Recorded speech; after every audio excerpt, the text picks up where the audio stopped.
እና ያው እናንተም እየሰማችሁኝ አይደለም? እኔም በዓለም ካሉ በጣም ከተደበቁ የነገሮችን እየጎራጎርኩ ማውጣቴን አልተውም።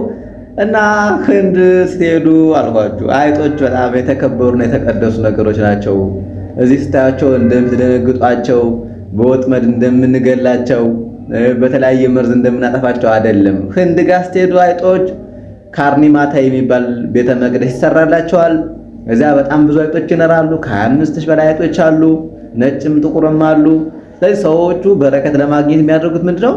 አይጦች በልተው ያተረፉትን ምግብ መብላት ነው። እንደ ህንድ ውስጥ ሄደህ አይጥ ያተረፈው ምግብ ካገኘህ በቃ አንተ ንዑድ ነህ፣ ክቡር ነህ በቃ። ስለዚህ አይጦች ህንድ ጋር በጣም የተለየ ቦታ።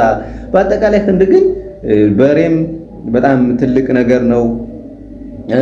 ላምም በጣም የተከበረች የላም በት ምናምን ሸንት በጣም ትልቅ ነገር ነው። አይጦችም እንዲሁ ቤተ መቅደስ ተሰርቶላቸዋል። እና እዚያ ህንድ ስትሄዱ እንስሳ ስታዩ በቃ እንደ ተራ እንስሳ ምናምን አድርጋችሁ እንዳትቆጥሩ፣ በጣም እንደተከበሩ አምላክ አማልክት አድርጋችሁ ማሰብ እንዳለባችሁ ያው ልነግራችሁ ነው። እና በአጠቃላይ የአይጥ ቤተ መቅደስ የሚባል አለ። ዩቲዩብ ላይ ግቡና እዩ። በጣም ዝርዝር ታሪክ አስቀምጫለሁ። እዛ ጋር ገብታችሁ ማየት ትችላላችሁ።